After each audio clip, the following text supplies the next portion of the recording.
রাজধানীর চিনমন্ত্রী সম্মেলন কেন্দ্রে জুলাই আন্দোলন নিয়ে বিএনপির আলোচনা সভায় ভার্চুয়ালি যুক্ত হয়ে বক্তব্য রাখছেন দলের ভারপ্রাপ্ত চেয়ারম্যান তারেক রহমান। সরাসরি যাচ্ছে সেখানে।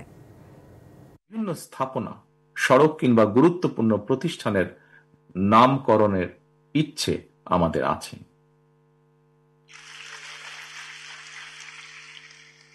প্রিয় সম্মানিত উপস্থিতিবৃন্দ, এতক্ষণ আলোচনায় ফ্যাসিবাদ বিরোধী দীর্ঘ আন্দোলন সংগ্রামের পূর্বাপর, জনগণের আত্মত্যাগ এবং বর্তমানের করণীয় সহ নানা বিষয়ে সম্মানিত আলোচকগণ বিস্তারিত বক্তব্য বা তাদের মতামত উপস্থাপন করেছেন। আলোচকদের বক্তব্যে যে সকল বিষয় উঠে এসেছে সেসব বক্তব্য আমি পুনরুল্লেখ করতে চাই না। তবে দেশ এবং জনগণের স্বার্থে যারা বিভিন্নভাবে আত্মত্যাগ করেছেন, তাদের কাঙ্ক্ষিত বাংলাদেশ গড়ার লক্ষ্যে একজন রাজনৈতিক কর্মী হিসাবে আমি শুধু আমাদের কিছু ভাবনা এবং পরিকল্পনা আপনাদের সামনে এবং আপনাদের মাধ্যমে বাংলাদেশের জনগণের সামনে তুলে ধরতে চাই সংক্ষেপে। প্রিয় ভাই ও বোনেরা, সম্মানিত অতিথিবৃন্দ, বাংলাদেশের ঘটনাবহুল ইতিহাসের আরেকটি ঐতিহাসিক রক্তাক্ত অধ্যায় ছিল জুলাই আগস্টের গণ অভ্যুত্থান। দীর্ঘ ১.৫ দশকেরও বেশি সময় ধরে দেশ এবং জনগণের উপর চেপে বসা ফ্যাসিবাদ বিরোধী এই আন্দোলনে অসংখ্য মানুষ শহীদ হয়েছেন। গুম, খুন, অপহরণ, নির্যাতনের, নিপীড়নের হামলার শিকার হয়েছেন বহু মানুষ। ফ্যাসিবাদী শাসন শোষণে বিগত ১.৫ দশকের গুম, খুন, অপহরণের তালিকা অনেক দীর্ঘ। শুধুমাত্র জুলাই আগস্ট আন্দোলনেই বিএনপির কমপক্ষে ৪২২ জন সহ বিভিন্ন শ্রেণী পেশা মানুষ, ছাত্র জনতা, কৃষক, শ্রমিক, গার্মেন্টস কর্মী, নারী, শিশু এবং ফ্যাসিবাদ বিরোধী আন্দোলনে থাকা রাজপথের রাজনৈতিক দলগুলোর নেতাকর্মী সহ কমপক্ষে ১৫০০-এরও বেশি মানুষ শহীদ হয়েছেন। আহত হয়েছেন কমপক্ষে ৩০,০০০-এর মতন মানুষ। এর মধ্যে চোখ কিংবা হাত পা অঙ্গ প্রত্যঙ্গ হারিয়ে ১,০০০-এরও বেশি মানুষ চিরতরে অন্ধত্ব কিংবা পঙ্গুত্ব বরণ করেছেন। মাত্র ৩৬ দিনেই ৪ বছরের শিশু আব্দুল আহাদ, ৬ বছরের শিশু রিয়া গোপ সহ কমপক্ষে ১৩৬ জনের বেশি শিশু শহীদ হয়েছেন। এমন নৃশংস বর্বরতা ছিল অকল্পনীয়। সম্মানিত উপস্থিতিবৃন্দ, ৭১-এর স্বাধীন বাংলাদেশ, ৭৫-এর ৭ই নভেম্বরের আধিপত্য বিরোধী দাবেদার মুক্ত বাংলাদেশ, ৯০-এর স্বৈরাচার বিরোধী বাংলাদেশ এবং ২০২৪-এর ফ্যাসিবাদ বিরোধী বাংলাদেশ।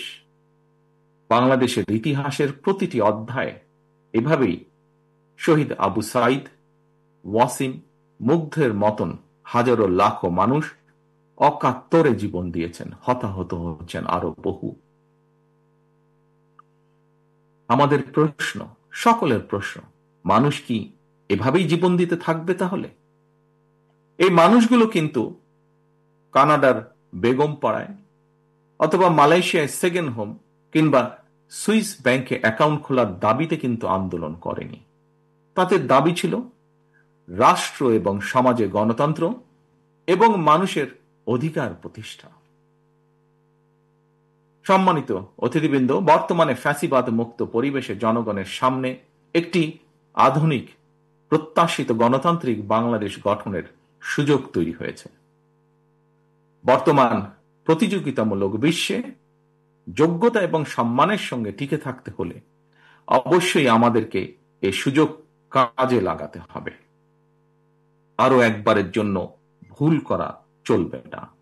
সুতরাং জনগণের বাংলাদেশে জনগণের সরাসরি ভোটে জনগণের প্রতি জবাবদিহিমূলক নির্বাচিত গণতান্ত্রিক সরকার প্রতিষ্ঠা করে লাখো শহীদের কাঙ্ক্ষিত একটি ইনসাফ ভিত্তিক গণতান্ত্রিক মানবিক বাংলাদেশ গড়ার মধ্য দিয়েই শহীদদের প্রতি আমাদের ঋণ পরিশোধের এখনই সময়।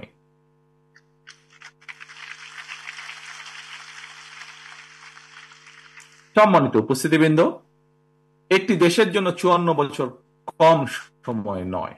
এই দীর্ঘ সময় জনগণের ত্যাগ, গৌরব, বিজয় আর নানা উত্থান পতনের ইতিহাস আমরা ভুলে যেতে চাই না। তবে হয়তোবা অযথা বিতর্ক কিংবা কূটতর্কে লিপ্ত থেকে সময় ক্ষেপণের চেয়ে বরং আমরা যারা দেশ এবং জনগণের কল্যাণে রাজনীতি করি, আমাদের এবার রাজনীতির অন্যতম প্রধান অঙ্গীকার নিরাপদ কর্ম পরিবেশ এবং নতুন কর্মসংস্থান সৃষ্টির রাজনীতি। আমাদের এবারকার অঙ্গীকার এই সকল কথাগুলো বাস্তবায়ন আর দৃষ্টান্ত স্থাপনের রাজনীতি। সম্মানিত অতিথিবৃন্দ, অন্ন, বস্ত্র, বাসস্থান, চিকিৎসা উন্নত বিশ্বে এখন আর শুধুমাত্র এই কয়টি মানুষের মৌলিক চাহিদা কিংবা মৌলিক অধিকার হিসেবে বিবেচিত নয়।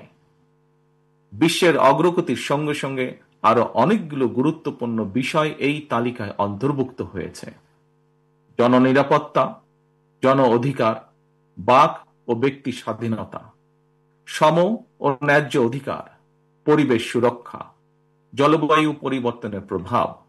বর্তমানে বিশ্বে এই বিষয়গুলোকে কিন্তু আর অবহেলার সুযোগ নেই।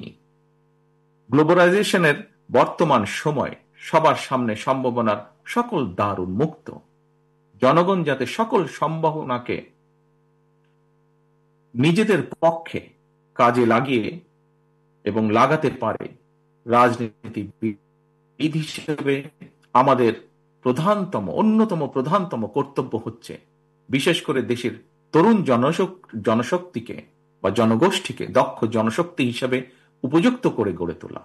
একই সঙ্গে রাষ্ট্র এবং সমাজে গণতন্ত্র এবং আইনের শাসন নিশ্চিত রাখা। সম্মানিত উপস্থিতিবৃন্দ, দেশের জনসংখ্যাকে দক্ষ জনশক্তি হিসেবে গড়ে তুলতে পারলে এই জনসংখ্যায় জনসম্পদে রূপান্তরিত হবে। এই জনসম্পদই মাধ্যমে উন্নত বিশ্বে সামনে দৃষ্টান্ত হয়ে উঠতে পারে আমাদের প্রিয় মাতৃভূমি, প্রিয় বাংলাদেশ। এটি শুধু কথার কথা নয়, বরং আমরা যদি ডেমোগ্রাফিক ডিভিডেন্ডের দৃষ্টিকোণ থেকে বিচার করি, তাহলে আমাদের জনসংখ্যাকে জনসম্পদে রূপান্তর করার সকল সুযোগ এবং সম্ভাবনা আমাদের সামনেই বিদ্যমান। এখন শুধু প্রয়োজন সুষ্ঠু নীতিমালা প্রণয়ন এবং বাস্তবায়ন। এবং সেই লক্ষ্যকেই সামনে রেখেই ফ্যাসিবাদ বিরোধী আন্দোলনে আমাদের রাজপথের সহযোগী গণতন্ত্রের পক্ষের রাজনৈতিক দলগুলোর সঙ্গে পরামর্শ করে বিএনপি 31 দফা কর্মসূচি প্রণয়ন করেছে।